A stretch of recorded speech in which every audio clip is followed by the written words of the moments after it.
Hello, everyone. Good morning to those of you on the West Coast of North America, or good afternoon or evening to everyone else around the world in various places. And it's always such a delight to see how spread out throughout the globe we all are. And it's even though we've been doing this for almost 5 years now, it's really still a delight to see all those names and places showing up there on the right-hand side of the screen.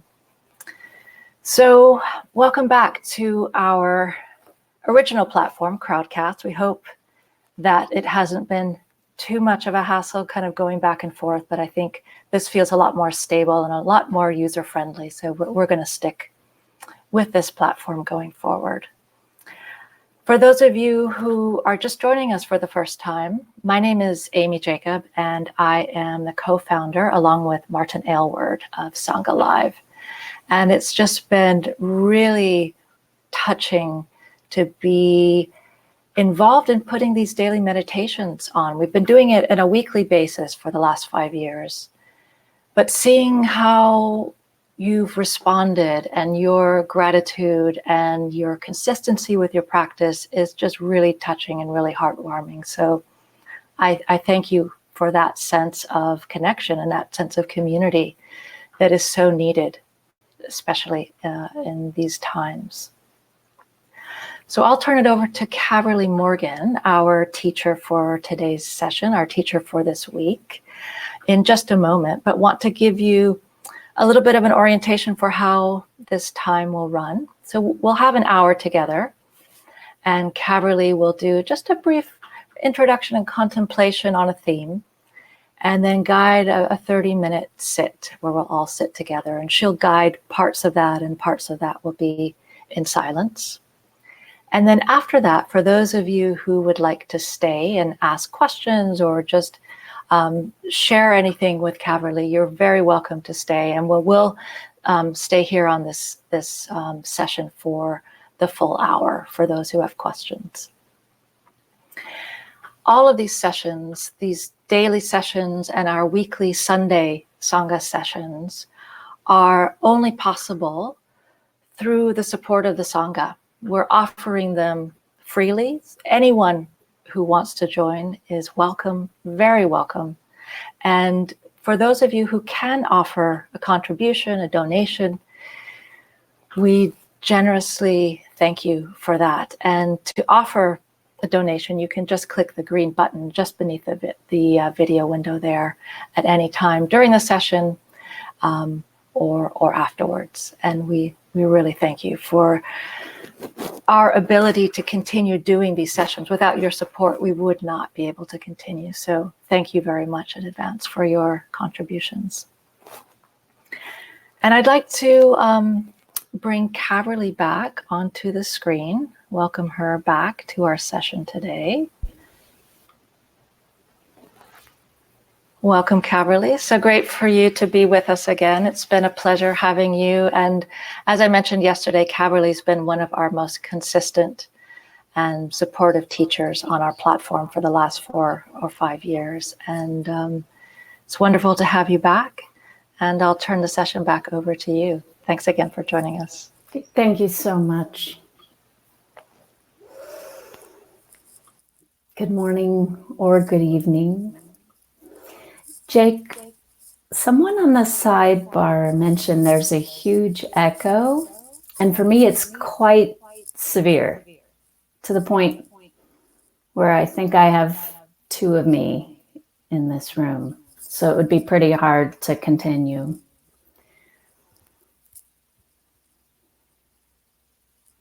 Okay, I'll close other browsers.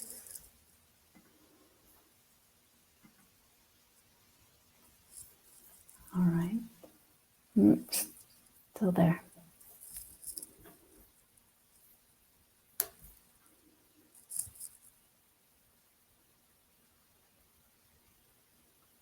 Okay, let me try muting my computer.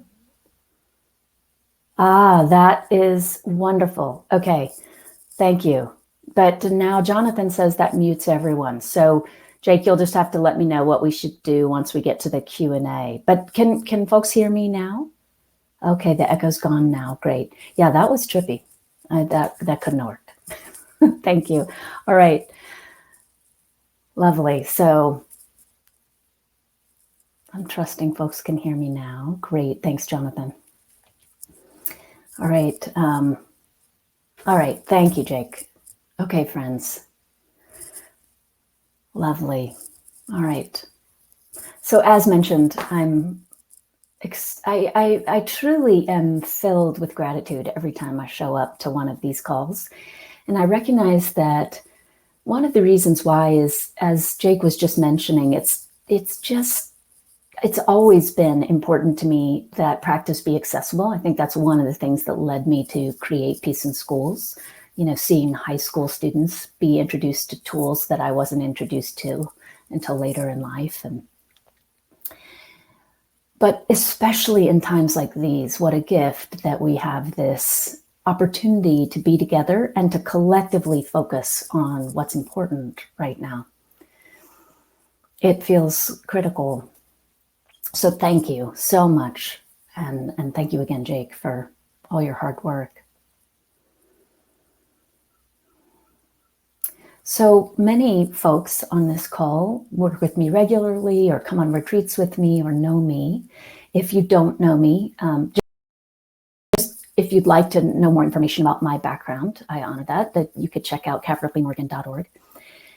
The nonprofit I mentioned is peaceinschools.org, and Presence Collective is the other arm of me getting to offer things like this.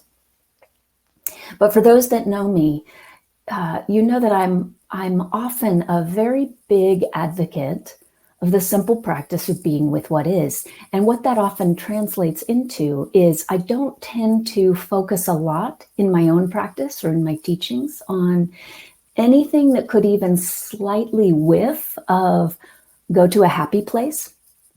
So say something to me if in the sidebar, if you're like, I have no idea what you're talking about. But I acknowledge, especially with like different mindfulness apps, Sharon is letting us know, hi Sharon from California, that there are a lot of people on Zoom. So I don't know, Jake, if that's something you can do anything about.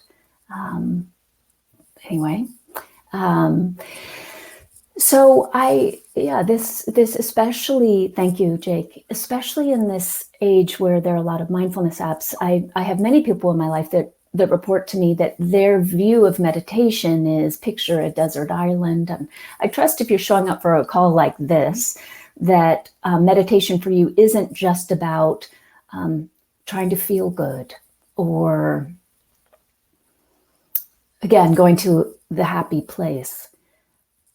Today, I wanted to talk about, for a moment before we sit together, the recognition that in a time like this, I see different benefit in focusing very clearly on what's good, not at the cost of shoving away any other experience. But that's what we're going to be doing together this morning.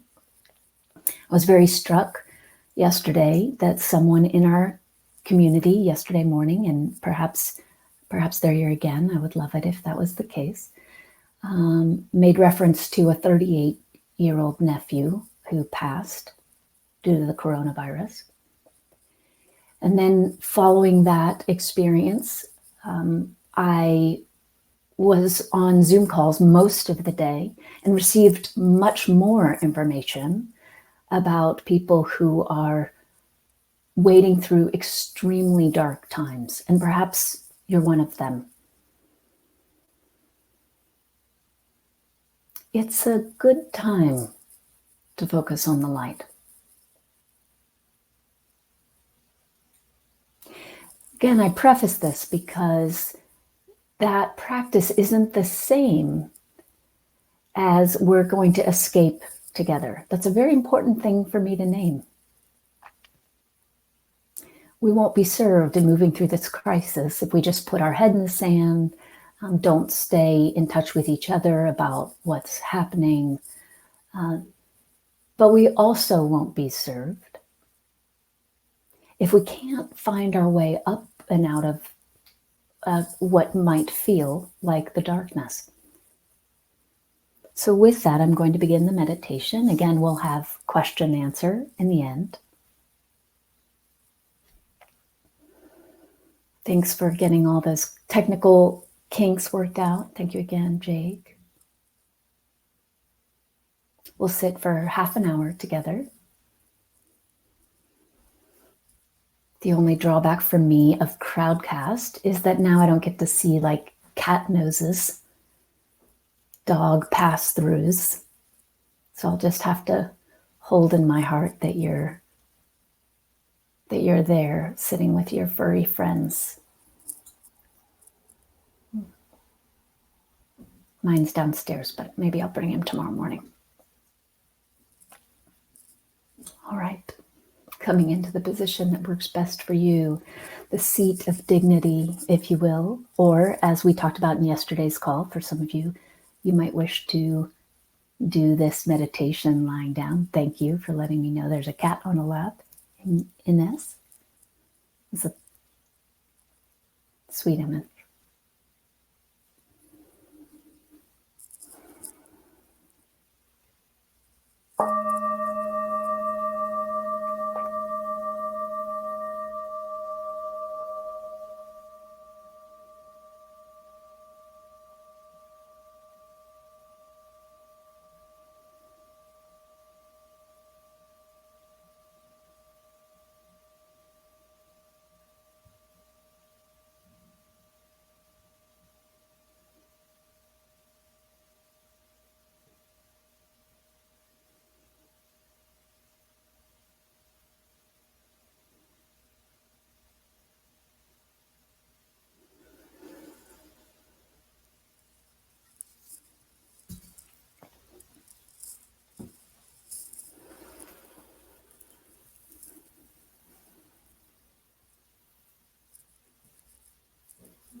Beginning this meditation by taking 3 of the longest and deepest inhalations and exhalations you've taken yet today.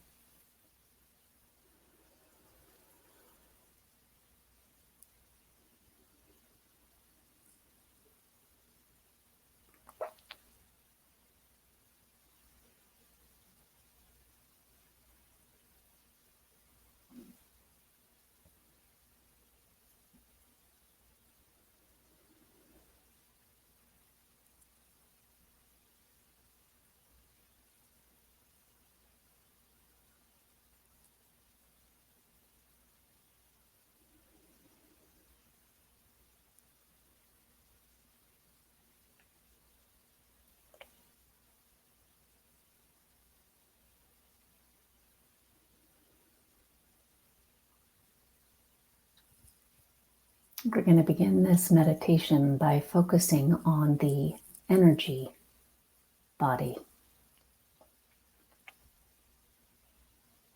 Yesterday, we began the meditation by moving the attention through the physical body.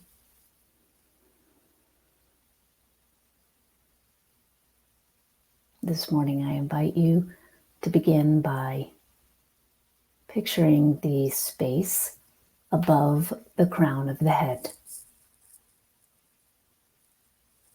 Just turning your attention. We spoke about directing the attention yesterday. Now direct your attention to the space directly above the crown of the head.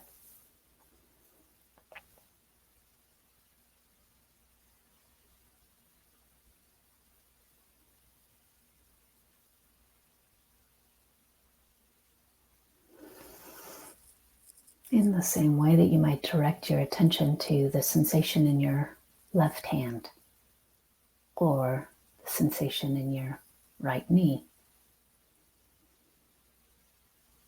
Bring your attention to the empty space directly above the crown of the head.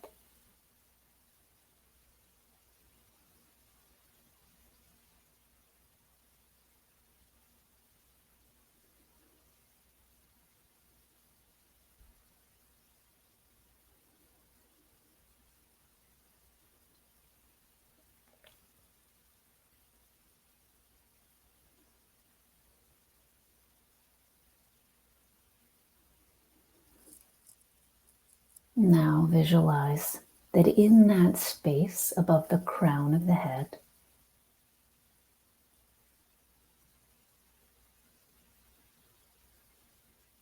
there's a ball of light.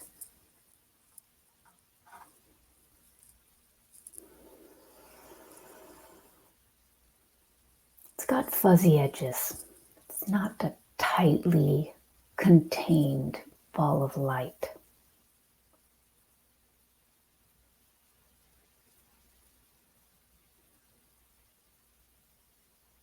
Soft, boundaried, full of bright light.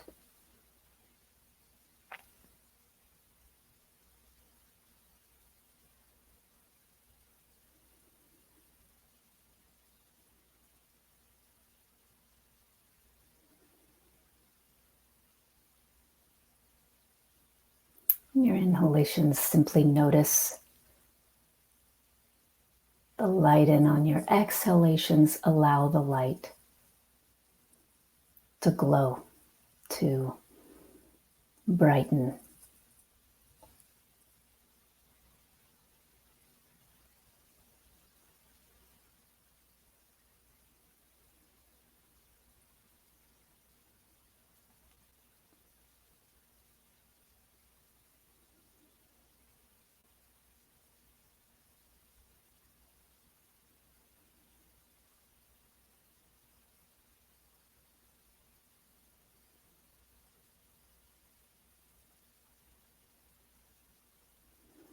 So this light has a rhythm of sorts to it. It's got a pulse, if you will.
Now imagine that the crown of the head could open and swallow this ball of light. So the crown of the head softly, gently opening, this ball of light being swallowed in through the crown of the head, and then gently, lovingly sinking down into the heart. This ball of light, as you continue breathing, sinking from the crown of the head inside, down to the heart, not the organ, but the heart space. Space right in the center of your chest.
continue visualizing that this light has the energy of pulsing. So attending to the light in the center of the heart on the inhalation and the exhalation, this light gets just a touch brighter, glows.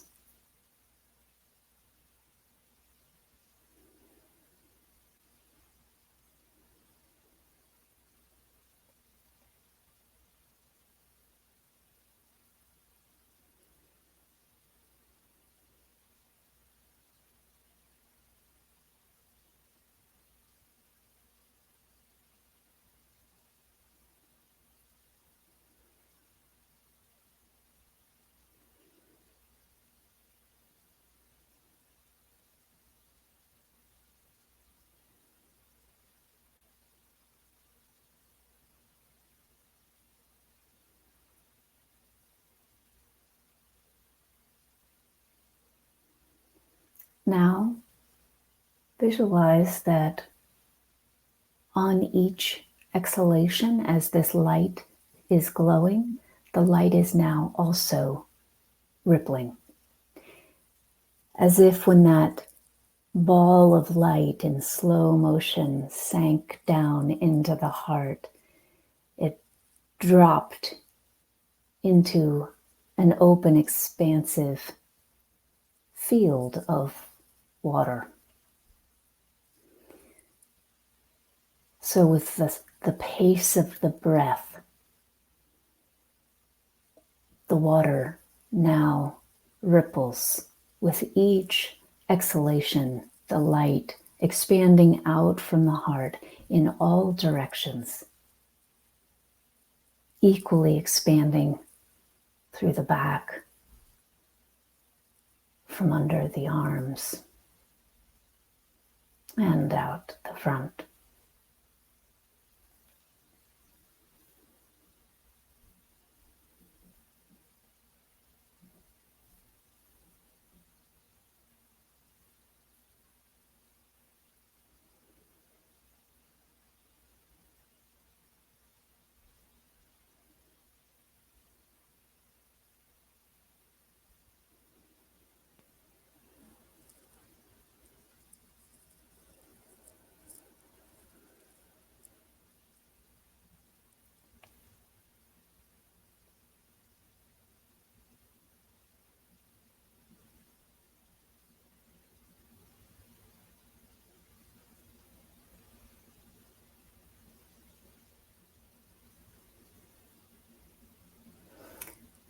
Recognize yourself as the source of this light, not in any kind of egocentric way, but simply know yourself as the central point from which this light expands.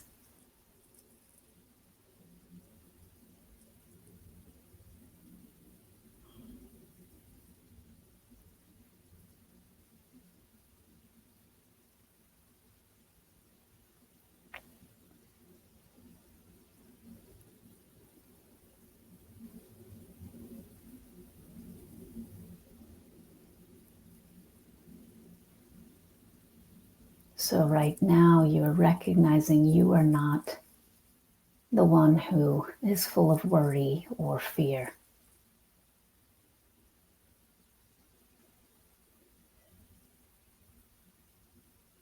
You are not the one who is overwhelmed.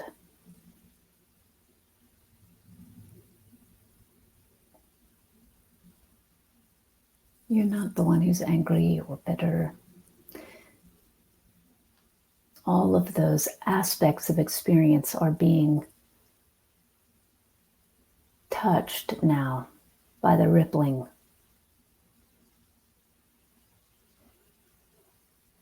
of this light, and you are the lighthouse.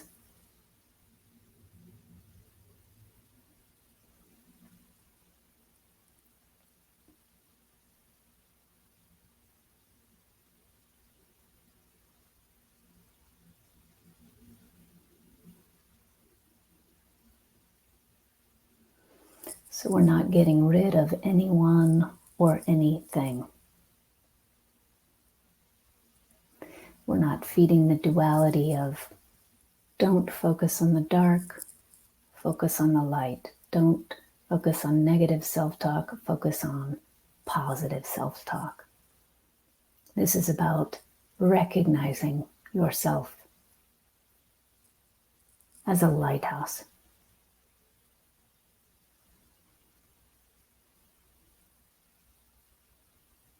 The lighthouse isn't trying to get rid of lost ships at sea or arguing with storms. It's simply standing with dignity on the solidity of the earth, transmitting the call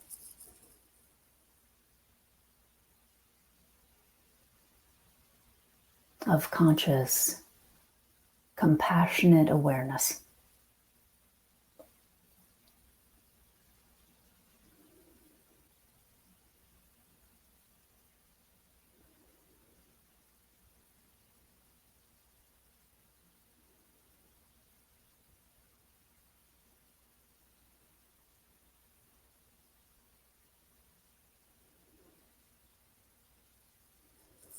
The lighthouse invites everyone to come home to safety.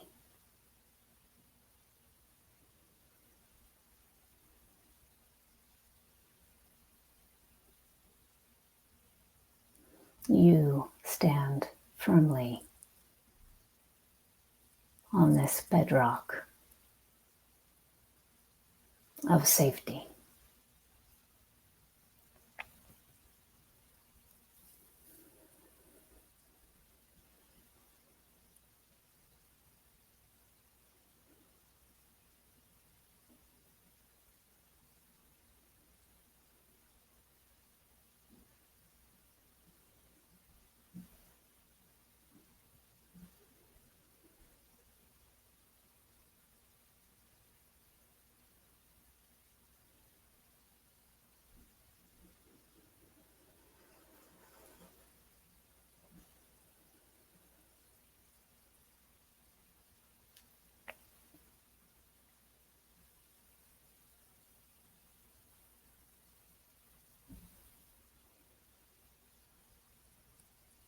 Every healthcare worker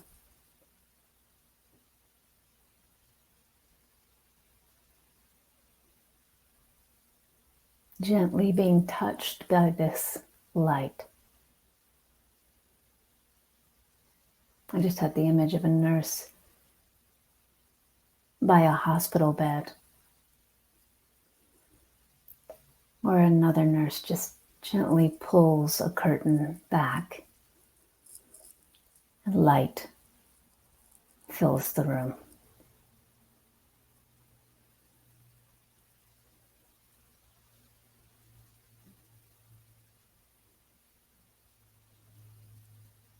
Every sick person touched by this light.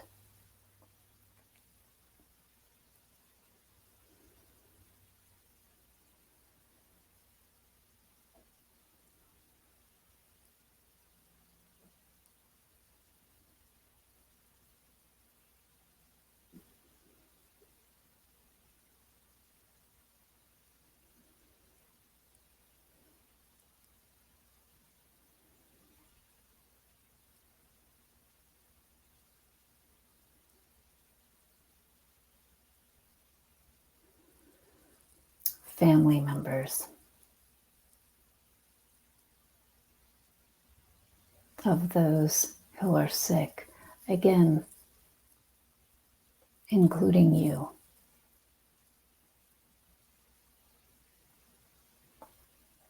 are touched by this light.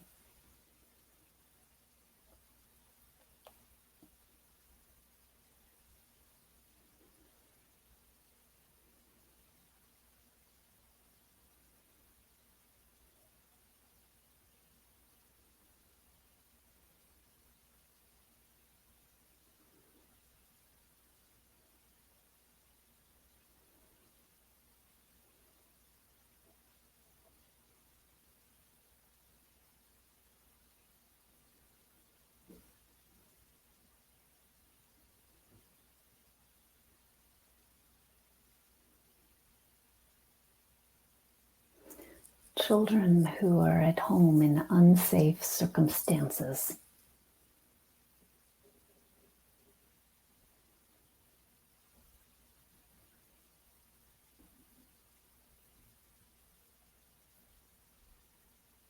Quarantined.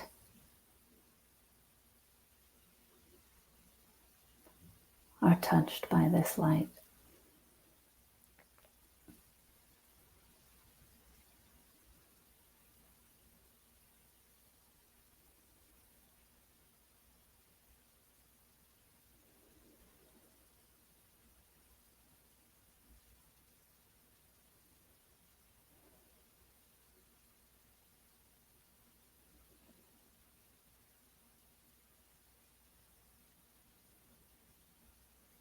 Young people for whom school was their place to get a solid meal for the day, perhaps the only meal for the day, are touched, embraced,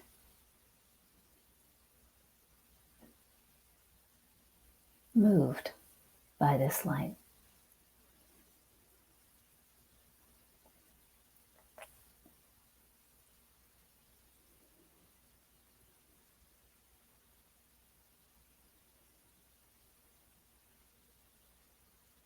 And if, as we do this, any thoughts, any conditioned thought forms of resistance or agitation are arising, that's not bad or wrong. Simply allow those thought forms to sink down, just as the ball of light did. Allow them to sink down into the heart.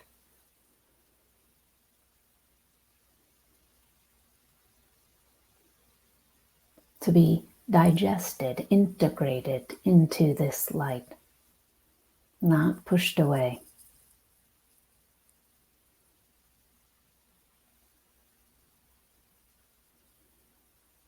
Inhaling,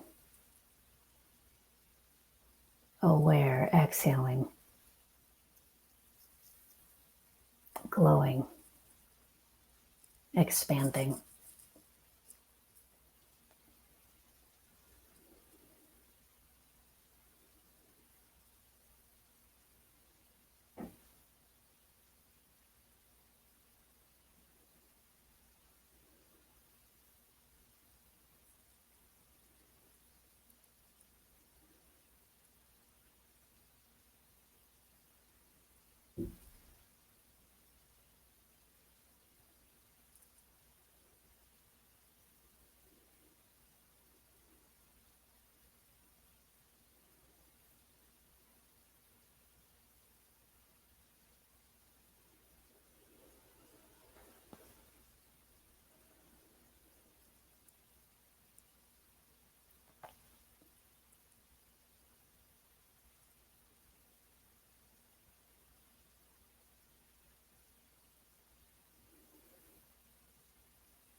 People who are not affected by current legislation, people in prison,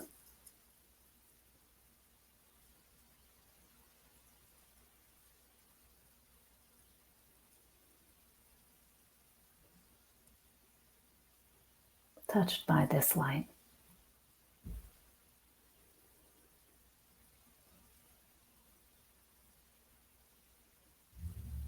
Immigrants, detained,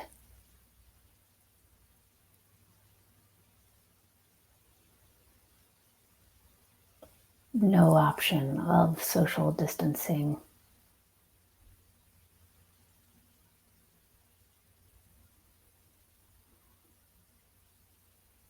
touched by this light.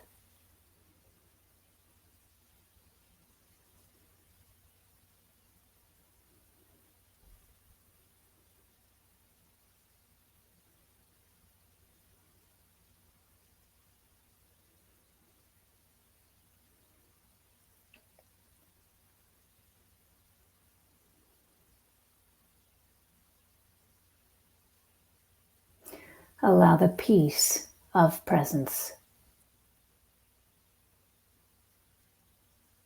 to ripple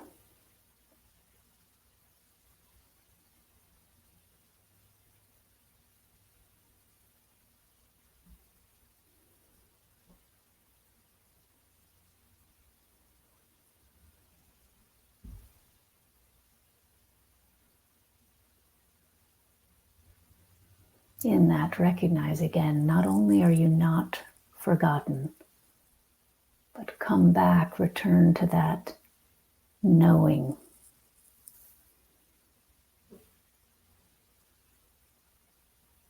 Of yourself as source.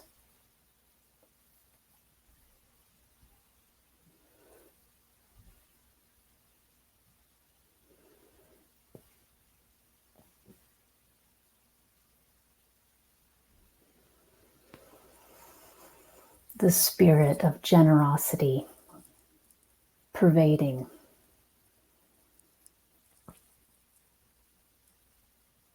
illuminating outward in all directions.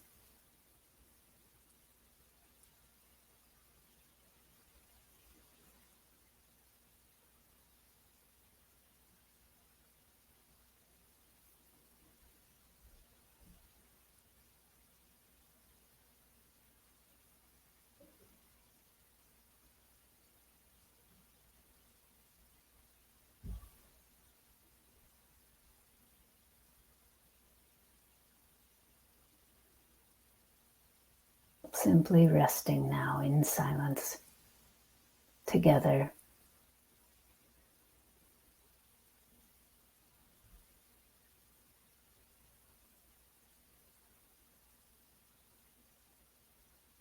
Lighthouses signaling, a chorus of light signaling.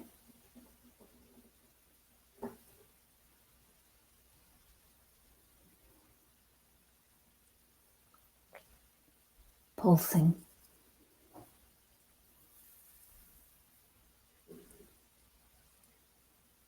together.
Prince. Thank you.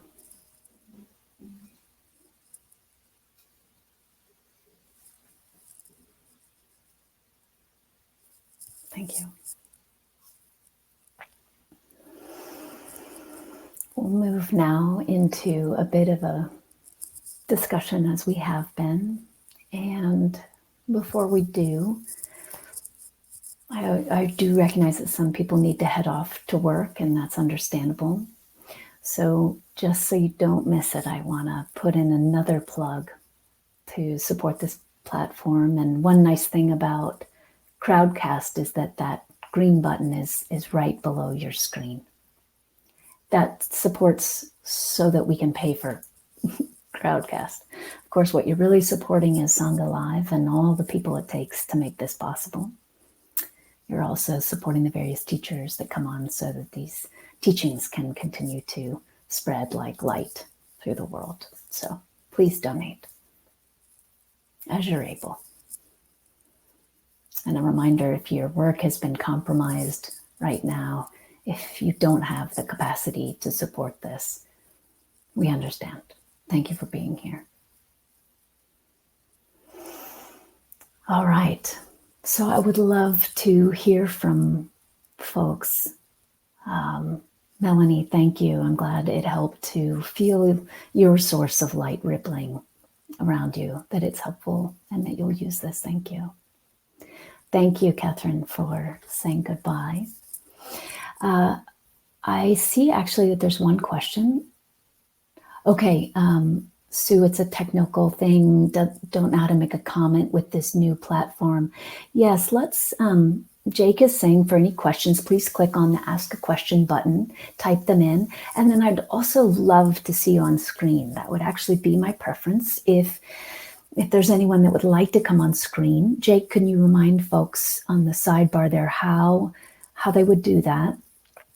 I know Jake is the whiz that could bring people on, but you could also just type in, I'm going to go to the Ask a Question.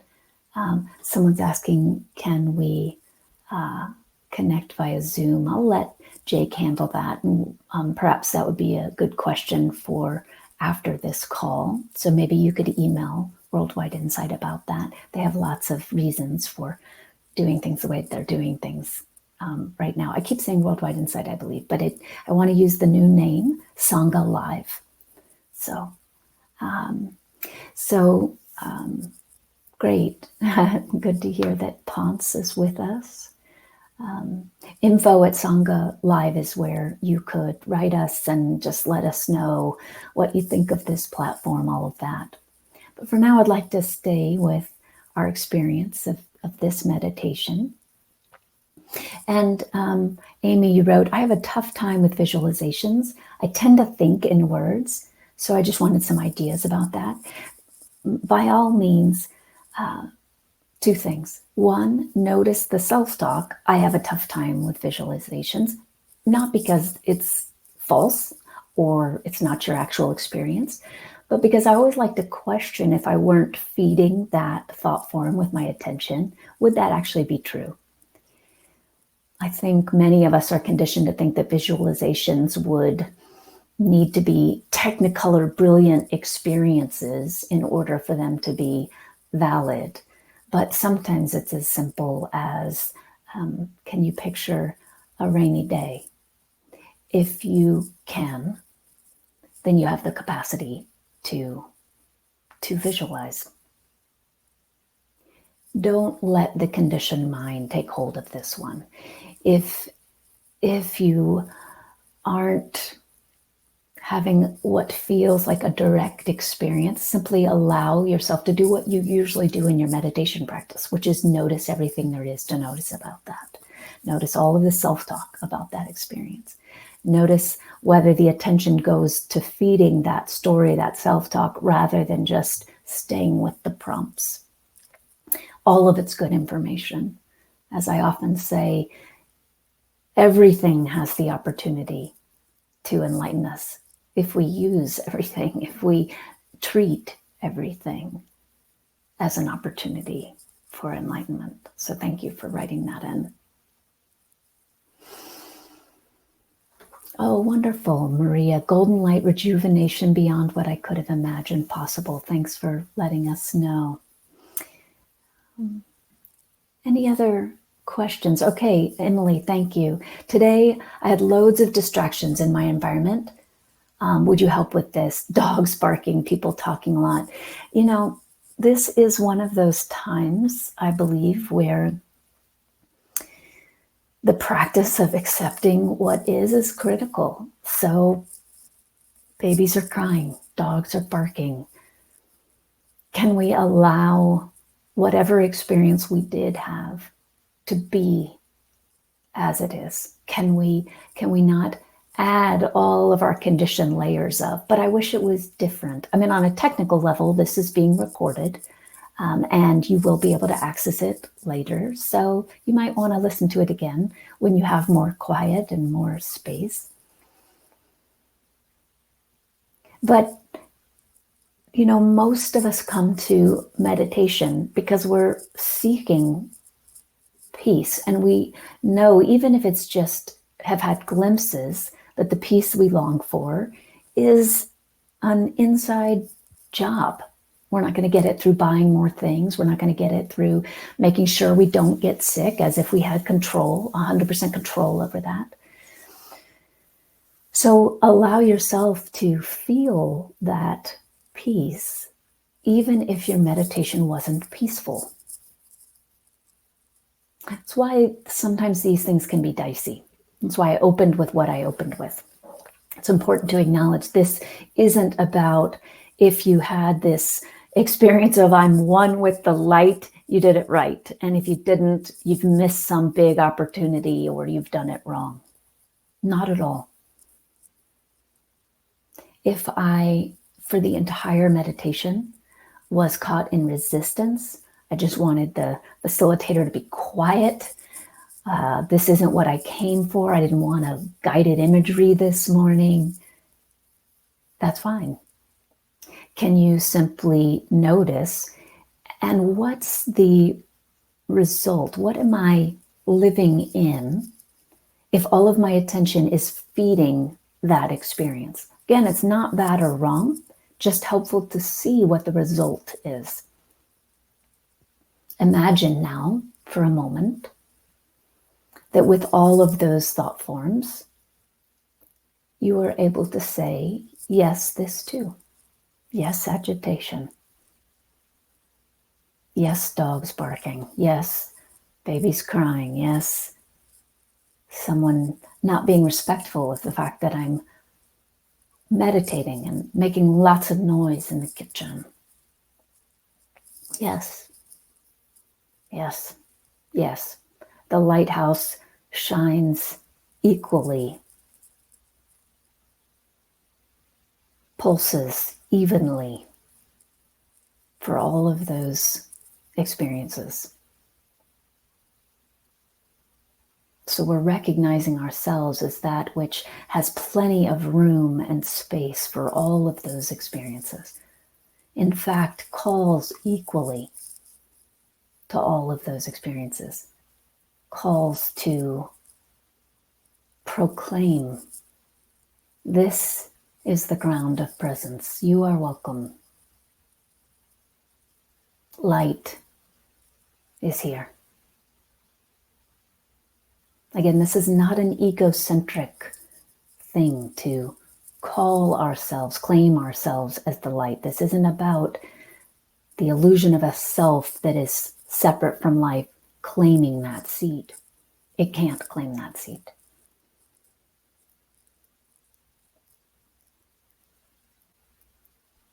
It's about resting in our true nature.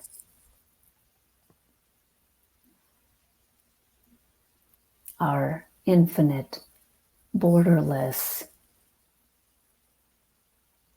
as Zen Master Bankei said, unborn being.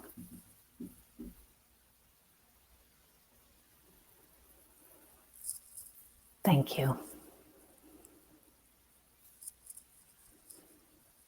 Okay.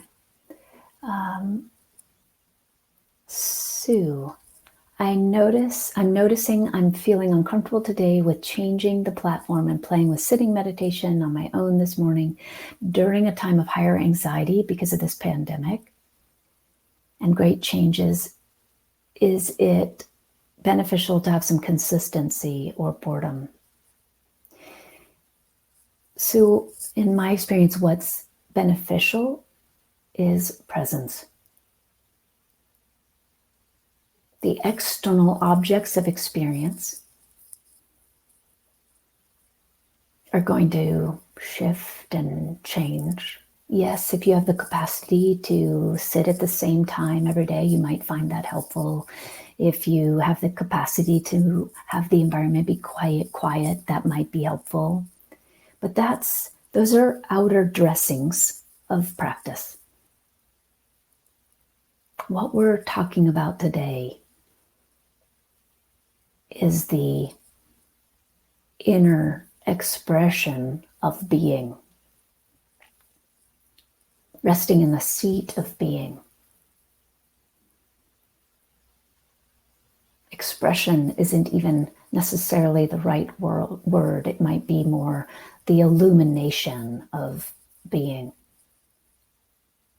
I love that Rupert Spira says, meditation is not something you do. Meditation is what you are or who you are. Can't recall if he says what or who, but the gist is it's not an activity.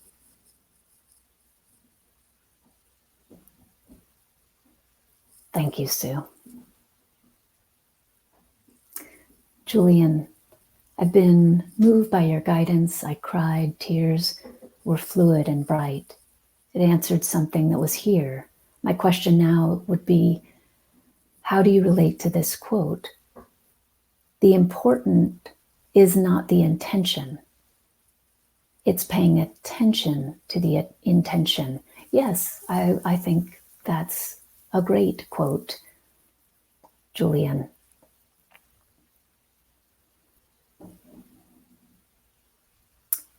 Although I would change it a bit, because our intention is important. If I have the intention to rest the attention in presence versus have the attention wander off, be yanked around by whatever activity the conditioned mind is whipping up,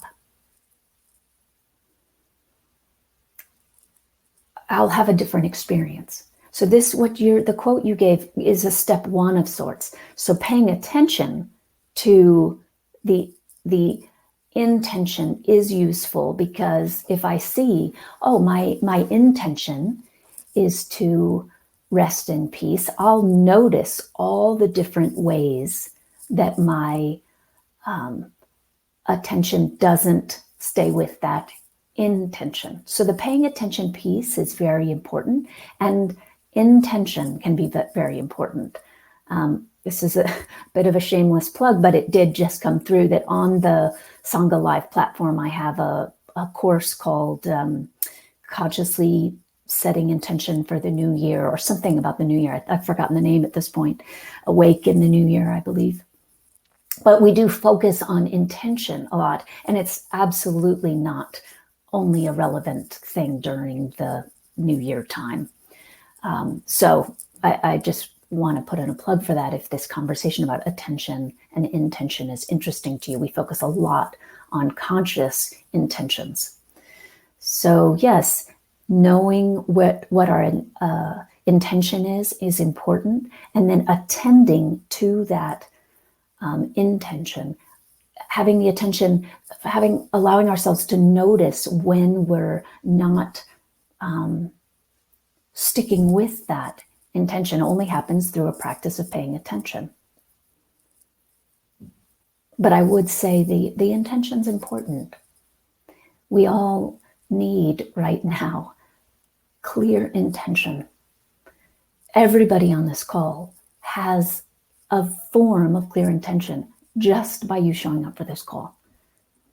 You have the intention to practice. You have the intention to know your true nature. You have the intention to serve the benefit of all beings. I know this by the fact that you're here. I trust this. You might simply have the intention to suffer less. Wonderful. You're in good community, shared community. So thank you, Julian. Great. So thank you for, I see some other comments in the sidebar, and I recognize I didn't get to all of those. I see that someone has been practicing Tonglen, and that the guided meditation this morning was a wonderful way to visualize taking and giving. I could imagine my light transforming suffering and shining out love. Wonderful.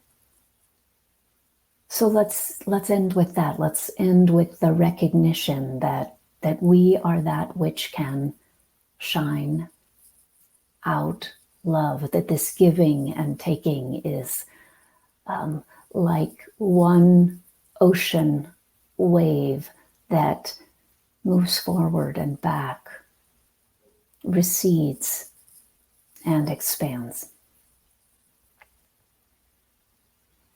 The giving and taking, that movement, one movement.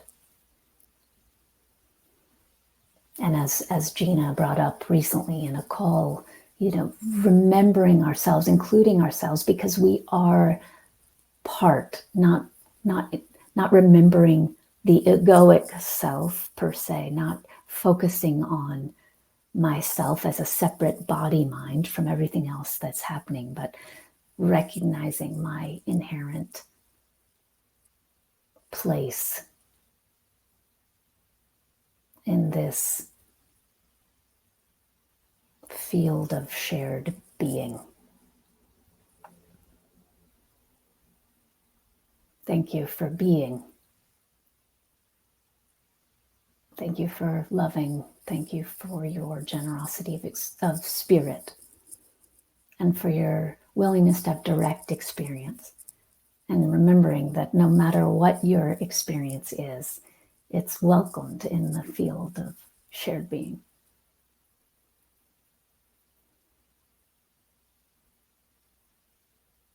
You are welcome. Thank you so much. I look forward to practicing with you tomorrow. I hope others can join in. Again, tell your friends. It's such a lovely way to be together. And for many of us, begin the day. For some of us, end the day. So thank you again. Oh, and actually one last thing. If you're interested, I do offer a Wednesday night group. So Wednesday night, 7 p.m. Portland time. And so Pacific time at 7 p.m., my assistant Alyssa sets us up on Zoom. And if you'd like to join that, details are at caverlymorgan.org. But you'd be welcome to join me again this evening if you'd like to. And then I'll be back here tomorrow morning with Sangha Live. So thank you so much.